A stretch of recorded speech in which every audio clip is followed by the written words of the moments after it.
Assalamu alaikum class 3. We are starting our week 5 day 1 and our first subject is English. In last subject we learned the poem playtime and today we have to do the words meaning of playtime.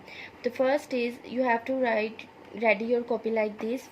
Words meaning ऊपर unit and poem का नाम और first meaning word है आपका base the starting place और गोल इन game base जो होती है वो किसी भी गेम में जो आपका स्टार्टिंग प्लेस होता है या फिर जो गोल की जगह बनी होती है उसे हम कहते हैं base second is baddie small round and gleaming जो ऐसी जगह जहाँ पे जो छोटी हो और राउंड शेप में हो उसे हम बैडी कहते हैं उसके बाद थर्ड है captured got hold of something or someone by force captured मतलब किसी को ज़बरदस्ती पकड़ना या खींचना कैप्चर क्या होता है fourth is defeat having been beaten in a battle or contest defeat का मतलब होता है किसी जंग में या किसी गेम में हारना फिफ्थ इज स्नूजिंग स्नूजिंग का मतलब होता है नैपिंग या रेस्टिंग ऊँघना या नींद का आना स्नूजिंग होता है ये 5 वर्ड्स मीनिंग आपको अपनी कॉपी में लिखकर और इन्हें याद करना है उसके साथ आपने प्ले टाइम भी अच्छी तरह से याद करनी है Our next subject is science and today we are going to start unit number 3 living on earth.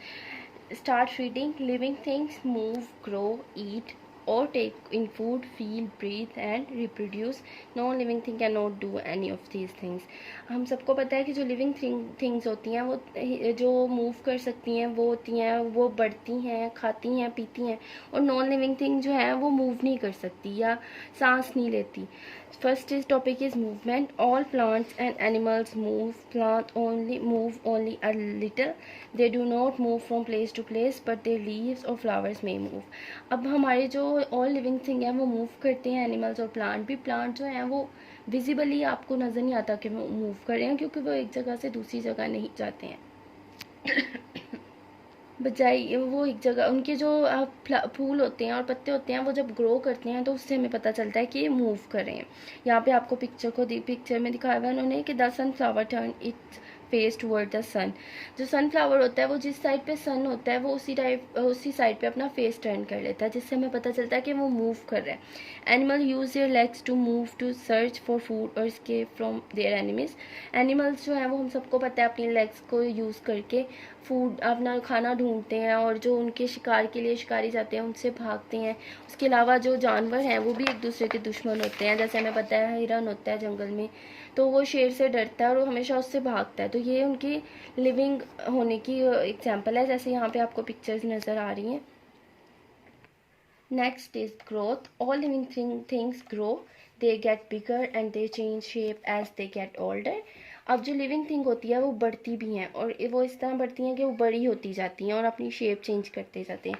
जैसे ये देखिए यहाँ seed grow into a plant जो हम एक बीज डालते हैं वो फिर प्लांट बन जाता है दरख्त बन जाता है जिससे वो लिविंग थिंग करता है क्योंकि ये आपकी डिमांड होती है ना जो लिविंग थिंग है वो ग्रो भी करती है या a duckling grows into a duck एक डकलिंग जो बत्तख होती है उसका बेबी जो होता है वो भी आहिस्ता आहिस्ता बढ़ता बढ़ता डक बन जाता है इसी तरह जो हम इंसान हैं वो भी हैं पहले आप बच्चे होते हैं फिर थोड़े बड़े फिर बड़े बड़े और इसी तरह आप जैसे जैसे आपकी ज़िंदगी गुजरती जाती है एज गुजरती जाती है आप बड़े होते जाते हैं next is feeding without food and water living thing would die अब फूड और जो वाटर है वो हम इंसानों की या लिविंग थिंग्स की बेसिक नीड है वो सिर्फ इंसानों के लिए ही नहीं जानवरों के लिए पौधों के लिए सबके लिए ज़रूरी होती है अगर आप किसी भी जानवर को इंसान को पानी या खाना नहीं मिलेगा कुछ अरसे के बाद वो मर जाएगा इसी तरह जब हम प्लांट्स को पानी नहीं देते ये उनका फूड है तो वो भी आहिस्ता आहिस्ता मुरझा जाएंगे और फिर बिल्कुल ख़त्म हो जाएंगे birds do not have teeth some animals use their tongue to catch food frogs and lizards have long sticky tongues some animals use their teeth to tear green and chew their food अब यहाँ पे है हर जो animal है living thing है उसके खाने का और फूड को कंज्यूम करने का अलग तरीका है जैसे बर्ड्स हैं वो उनके टीथ नहीं होते तो वो अपने मुंह में अपनी चोंच के ज़रिए खाते हैं कुछ एनिमल्स हैं जो अपनी टंग ज़ुबान से कैच करते हैं जैसे आप देखें फ्रॉग है या लिजर्ड होगी ये अपनी ज़ुबान से इनकी ज़ुबान स्टिकी होती है तो ये अपनी ज़ुबान से फूड को अपनी तरफ करते हैं इसी तरह प्लांट्स जो हैं वो वाटर है वो रूट्स में उनकी जाता है जब पानी तो वो ग्रो करते हैं ये इस तरह फूड कंज्यूम करते हैं अब green plants make their own food with air water and sunlight जब हम इन्हें ये तीनों चीज़ें प्रोवाइड करते हैं तो ये अपना खाना खुद ब खुद बनाते रहते हैं Next is feeling. Animals feel in different ways. Most animals sense the world around them by using their eyes, nose, skin, ear and tongue. अब फीलिंग जो है वो लिविंग और जो होते हैं ऑर्गेनिज्म, उनके लिए ये ज़रूरी इतनी होती है कि आपको हर चीज़, अगर आपकी फील की सेंस नहीं है, टच की सेंस नहीं है, तो आप कभी भी ये चीज़ आइडिया नहीं कर सकते कि आप किस चीज़ को टच करें या आपके लिए हार्मफुल है या नहीं। जैसे आपके पास अगर कोई गर्म चीज़ भी होगी, अगर आपकी टच सेंस नहीं काम करेगी तो आप उसको, आपके लिए वो ज़ख्म हो जाएगा। आपको पेन तो फील होगी, लेकिन आपको ये फील नहीं होगा कि आपने किस चीज़ को टच किया। तो फीलिंग जो है वो हर एनिमल की या लिविंग जो ऑर्गेनिज्म है उसकी अलग अलग होती है।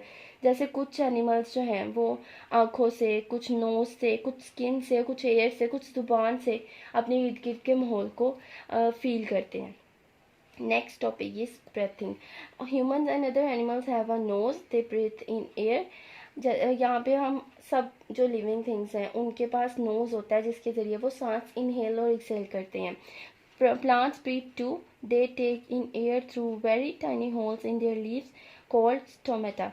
अब प्लांट्स जो हैं वो भी सांस लेते हैं, लेकिन क्योंकि वो उनके पास नोज नहीं होता तो उनमें ये छोटे होल्स बने होते हैं जिन्हें हम स्टोमेटा कहते हैं, जिसके ज़रिए वो अपने अंदर सांस इनहेल करते हैं. Next is reproduction. Animal give birth to young ones. Other animals such as birds, reptiles and insects produce eggs. In this way animal produce their own kind. Reproduction का मतलब होता है जब आप किस चीज़ को बर्थ देते हैं. जैसे आप यहाँ पे देखें एनिमल्स हैं वो जो है वो बेबीज रिप्रोडक्ट करते हैं, जबकि जो कुछ रेप्टाइल्स और इंसेक्ट्स होते हैं वो एग्स करते हैं और फिर उनमें से बच्चे निकलते हैं. जैसे हैन है वो पहले एग देती है, फिर उसमें से आपके वो निकलते हैं, चूज़े निकलते हैं. इसी तरह जो और डिफरेंट एनिमल्स हैं और रेप्टाइल्स हैं वो अलग, एनिमल्स जो है वो बेबी प्रोड्यूस करते हैं और जो रेप्टाइल्स और इंसेक्ट्स हैं वो एग्स रिप्रोड्यूस करते हैं. अब मोस्ट प्लांट्स प्रोड्यूस सीड्स. अब जो प्लांट्स हैं वो भी जो नए सीड्स हैं रिप्रोड्यूस करते हैं. New plants grow from seeds. Some plants can produce baby plant from their stems और लीव्स. अब आप अगर देखें तो कुछ पौधे जो होते हैं उनकी स्टेम के बिल्कुल पास से छोटे पौधे भी निकल रहते हैं. तो इससे ये होता है कि रिप्रोडक्शन जो है वो भी एक लिविंग थिंग के लिए बेसिक नीड होती है, वो भी उनकी एक पहचान होती है. आगे habitat. The place where an animal और plant live is called a habitat. Two. अब ऐसी जगह जहाँ पे प्लांट्स और एनिमल जो है वो रहते हैं उन्हें हम हैबिटेट कहते हैं. To survive an animal need food, water, air and shelter. जब एनिमल को सर्वाइव का मतलब होता है जिंदा रहना, उनकी बका के लिए फूड, वाटर, एयर और शेल्टर चाहिए होता है.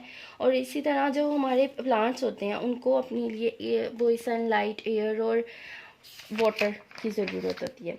A field is the natural habitat for a range of living things including butterflies, grass, mice and flowers. अब जो हमारा फील्ड होता है मतलब खेत होते हैं या खुले मैदान, ग्रीनरी, जंगल होते हैं, वहाँ पे हर जो बहुत सारे एनिमल्स की ज़रूरियात तो पूरी की जा सकती है. बटरफ्लाइज, वहाँ फ्लावर्स होते हैं जिनके ज़रिए बटरफ्लाइज अपना फूड हासिल करती है. ग्रास होती है जिनसे बहुत सारे एनिमल्स अपना पेट भरते हैं. The plants in a field are adapted for growing in lots of light. जब फील्ड में जो प्लांट्स होते हैं वो बहुत सारी रोशनी, लाइट, सनलाइट से बढ़ते हैं. The animals are adapted to living in a field too. जो अडेप्टेड का मतलब किसी चीज़ का आदी हो जाना. जो एनिमल्स होते हैं वो भी फील्ड में रहने के आदी हो जाते हैं.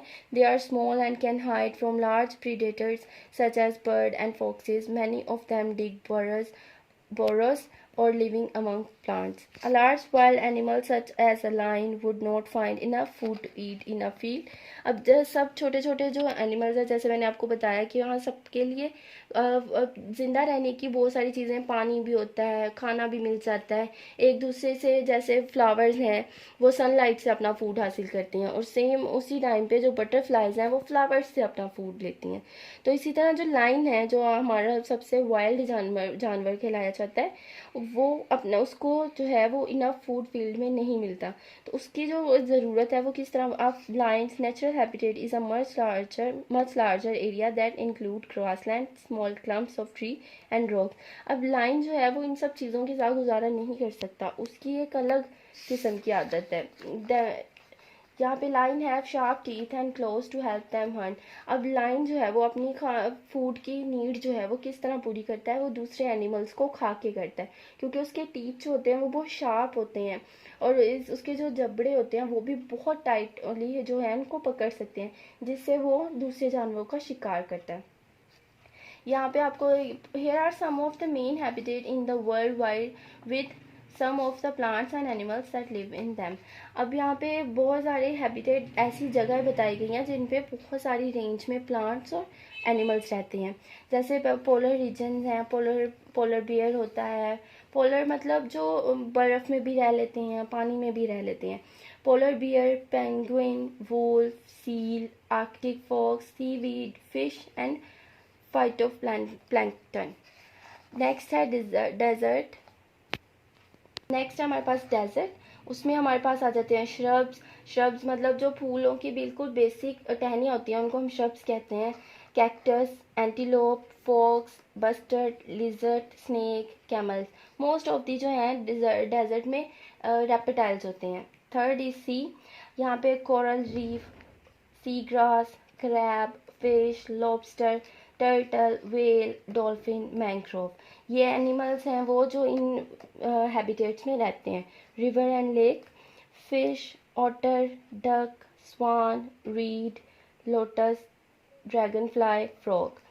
अब नेक्स्ट पेज पे है page number 29। Living things are adapted to the habitat in which they live. अब लिविंग थिंग्स जो है वो उस जगह की आदी उस हैबिटेट की आदी हो जाती हैं जहाँ पे वो रहती हैं।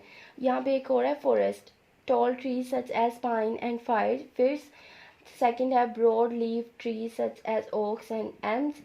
थर्ड है monkey, parrot, jaguar, frog, gorilla, tiger, bear, elephant। ये ऐसे एनिमल्स हैं जो फॉरेस्ट हैबिटेट में रहते हैं। Adaptation is the word we use to describe how plant and animal have developed special parts that help them to fit into the environment। Adaptation एक ऐसा word है जो इस चीज़ को डिफाइन करता है कि एनिमल्स जो है वो अपने अंदर ये स्किल डेवलप कर लेते हैं, प्लांट्स और एनिमल, कि वो जिस जगह पे रहते हैं वो उसी चीज़ के आदी हो जाते हैं, उसी जगह के खाने पीने के आदी हो जाते हैं। फिर अगर आप उनकी जगह चेंज करेंगे तो वो या तो वो उस चीज़ को अडॉप्ट ही नहीं करेंगे और मर जाएंगे, या फिर वो बहुत स्लोली उस चीज़ को अडॉप्ट करेंगे। जैसे जंगली जानवर जो होते हैं वो बहुत रेयर केसेस में जो है आपके पास उनको आप पेट बना सकते हैं, वरना आपको जो पेट होते हैं वो एक उनको शुरू से एक ख़ास ट्रेनिंग दी जाती है जिसके लिए वो फिर वो पेट बन सकते हैं। वरना सब एनिमल्स, अगर आप जंगली एनिमल्स को अपने घर लाएंगे तो वो आपके लिए हार्मफुल होते हैं। नेक्स्ट हमारे पास टॉपिक है ecosystem. Ecosystem, plants and animals depend on each other to survive. अब जैसे मैंने आपको पहले भी बताया कि जो प्लांट्स हैं वो सनलाइट से अपना फूड लेते हैं और कुछ एनिमल्स, कुछ रेप्टाइल्स, कुछ इंसेक्ट्स जो हैं वो प्लांट से अपना फूड लेते हैं। तो ये सब जो है वो एक दूसरे पे डिपेंड करते हैं। ये आपको देखें पूरा सिस्टम यहाँ पे इकोसिस्टम के ज़रिए समझाया गया है कि किस तरह आप एक मिट्टी है वो प्लांट्स के लिए ज़रूरी है, और कुछ है ये है पानी है वो भी प्लांट्स के लिए ज़रूरी है, सेम जो है बर्ड्स के लिए भी ज़रूरी है। ये प्लांट कम्युनिटी है, ये हैबिटेट है जो ये पूरा एरिया जिसमें वो रहते हैं। ये डिज़ास्टर, सन, वेदर, इसमें पूरा इकोसिस्टम दिखाया गया आपको। They have adapted to live with each other and in their habitat. The living things in a particular place interact with each other and with their non living environment, weather, earth, sun, soil, climate, atmosphere. अब जो एक habitat में रहने वाले animals हैं, plants हैं, living things हैं, non living things हैं, वो आपस में एक दूसरे से इंटरेक्ट करते हैं और एक दूसरे के आदी हो जाते हैं। यहाँ पे आपको ये पिक्चर में उन्होंने बताया हुआ है कि some animals are extinct. Extinct का मतलब होता है जो पहले थे और अब नहीं है। जैसे extinct means that they know longer exist. जैसे डोडो और डायनासोर, ये जो है पहले मौजूद थे लेकिन अब इनके जो डीएनए है ये बिल्कुल नहीं पाए जाते, तो ये अब कहीं पे भी नज़र नहीं आते। How human affect animals and their habitat. अब जो हम इंसान हैं वो किस तरह जानवरों को और उनके इर्द गिर्द के माहौल को अफेक्ट करते हैं। Human can disrupt habitat by changing them. This in turn can disrupt a whole ecosystem। अब सेम वही बात जो मैंने आपको बताई थी कि अगर आप जंगली जानवरों को अपने घरों में लाएंगे, उनकी जगह चेंज करेंगे, तो ये उनके पूरे सिस्टम को डिस्टर्ब करती है। Ecosystem can vary in size. Ecosystem मतलब जो हैबिटेट और उसमें include sun, water, plants, living things, non living thing, इस सबको हम इकोसिस्टम कहते हैं। अब ये मुख्तलिफ साइज़ के होते हैं। जैसे अगर आपका हैबिटेट कम है, छोटा है और उसमें प्लांट्स वगैरह है, तो वो ये छोटा होगा, और अगर बड़ा है तो फिर बड़ा होगा। They can be very small like a puddle और a very large like a forest. उसके when land is cleared in order to build a house, this can have an impact on a large number of plants and animals. अब जब इंसान है वो किसी जगह को अपने घरों के लिए खाली करवाते हैं, जैसे जंगल वाली साइड पे, तो ये उधर रहने वाली हर लिविंग थिंग और नॉन लिविंग थिंग को अफेक्ट करते हैं। For example, small animals lose their home and their sources of food. They need to find food and shelter elsewhere in order to survive. Next page. In Pakistan, some animals are in danger of becoming extinct. These endangered animals need or our help to protect them. अब पाकिस्तान में गंदगी की वजह से, दरख्तों को काटने की वजह से कुछ एनिमल्स ऐसे हैं जो आहिस्ता आहिस्ता एक्सटिंक्ट हो जाएंगे, बाद में मिलेंगे नहीं। जैसे माउंटेन शीप है, एशियन ब्लैक बियर है, माउंटेन विसल है, फॉरेस्ट डॉर्माउस है। अब ये ऐसे एनिमल्स हैं जो अगर हम इनके हैबिटेट को सिक्योर नहीं रखेंगे, दरख्तों को काटते जाएंगे, जो हमारी लेक्स हैं उनको गंदा रखेंगे, तो ये सब आहिस्ता आहिस्ता ख़त्म हो जाएंगे। अब नेक्स्ट आपको इनके कंसेप्ट चेक करने हैं पेज नंबर 30 पे और पेज नंबर 26 पे। ये आपके कंसेप्ट चेक है या आपके नोट्स में मैंने इन्हें सॉल्व किया हुआ है, आपने वहाँ से देखकर इनको फिलअप कर लेना है अपनी बुक पर। Our next subject is math. Today we are going to start unit number 4, exercise 4, and first question is filling the blanks. ये हमारा चैप्टर जो है ये मनी से रिलेटेड है कि हम पैसों को किस तरह रुपीज़ में और फिर पैसे में कन्वर्ट करते हैं। तो फर्स्ट है डैश 5 रुपी कॉइन्स मेक ₹20। कितने 5 रुपये के कॉइन्स हों तो वो 20 बनते हैं। 4 सब फर्स्ट वाले में आपके पास आएगा 4। सेकेंड इज़ 200 पैसे make dash rupees 2 rupees. ₹64 minus ₹30 is equal to 34 rupees. 550 पैसा coin make rupees dash 2.50 rupees. Fifth is ₹23 and 45 पैसा is written as, जब हमारे पास 23, जब हमें रुपीज़ के साथ पैसे को लिखना होता है तो हम इसको लिखते हैं 23 और .45। ये हम इसको पैसे के साथ कन्वर्ट करके लिखते हैं। Second is state whether the following are true और फॉल्स। ये फर्स्ट स्टेटमेंट ट्रू है या फॉल्स आपने यहाँ पे आगे लिखना है। ₹85 and ₹15 make ₹90 all together.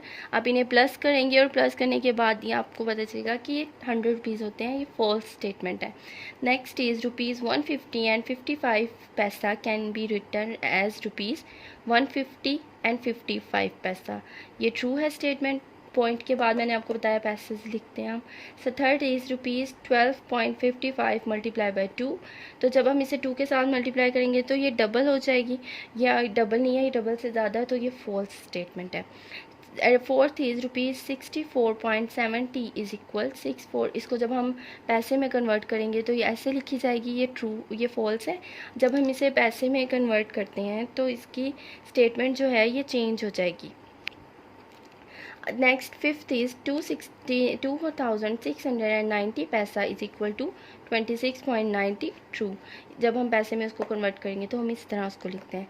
Third is choose the correct answer from the giving option. ये आपने जो नीचे जो करेक्ट ऑप्शन है इसको आपने सर्कल को फिल करना है। 20 प्लस ये आपके पास एक जो नोट है 20 का है, दूसरा 50 का है और तीसरा हमारे पास 5 का कॉइन है। तो ये कितने होंगे? 50 में 20 ऐड करेंगे 70 और 5 रुपीज़ होंगे हमारे पास कितने? 75। आपने सेकंड वाले को यहाँ पे फिलअप कर देना है। उसके बाद आपके नोट्स में यहाँ पे ये क्वेश्चन है, इसका आंसर गलत है। 75 जो है वो ठीक आंसर है। सेकंड है ₹319 इज इक्वल टू 05 पैसा कैन बी रिटर्न एज। जब हमारे पास 319 और 5 पैसा होगा तो मैंने कैसे लिखेंगे? यहाँ पे आपके पास है 390 एंड 5 पैसा। ये आपकी ऑप्शन जो है वो करेक्ट है।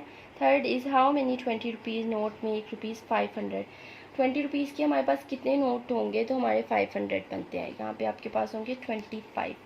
उसके बाद फोर्थ है ₹260 प्लस रुपीज़ 10 रुपीज़ एंड 9 पैसा इज़ इक्वल टू, इन दोनों को आपने प्लस करना है। सबसे पहले ऊपर लिखेंगे हम बड़ी अमाउंट, नीचे हम लिखेंगे इसकी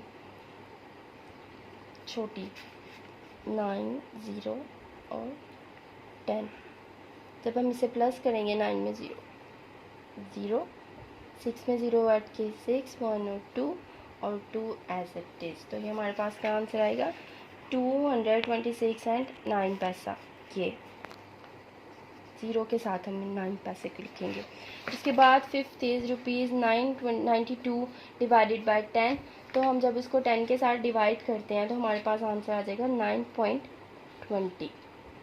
ठीक है, ये आपने अपनी बुक पे इनको सॉल्व कर लेना है, नोट से आंसर आपने कर लेना है। बस इसको आपने ठीक करके 75 कर लेना है, क्योंकि ये 5 रुपीज़ का कॉइन है तो ये हमारे पास 75 हो जाएंगे। 50 में 20 ऐड किए तो 70 एंड 5 75।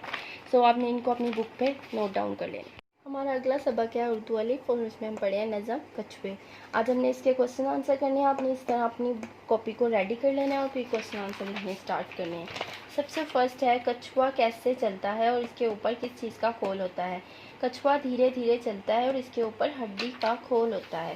क्वेश्चन नंबर 2 इज़ वो कहाँ कहाँ रह सकता है। कछुआ नदियों, रेगिस्तानों, जंगल, मैदान, समुंदर और दलदल में रह सकता है। थर्ड इज़ कछुए के घराने में और कौन कौन से जानवर शामिल हैं। कछुए के घराने में गिरगिट और घड़ियाल शामिल हैं। क्वेश्चन नंबर 4 इस समुद्रों के कछुओं का वज़न कितना होता है। समुद्रों के कछुए का वज़न मन भर का होता है। इसके बाद आपके पेज नंबर 19 पे अगर आप देखेंगे तो वहाँ पे आपके वर्ड्स मीनिंग होंगे, आपने वो अच्छी तरह से इनको याद करना है। अल्फाज मायने पेज नंबर 19। घड़ियाल मगरमच्छ की तरह का एक जानवर। खोल छिलका ऊपर का सख्त गिलाफ। तवील लंबी। छागल पानी रखने का बर्तन, छोटा मशकीज़ा या बोतल। आपने इनको अच्छी तरह से याद कर लेना है और अपनी कॉपी पे जो क्वेश्चन आंसर है उन्हें नीटली मेंशन करना है। अल्फाज मायने आपने जो है वो सिर्फ याद करने हैं।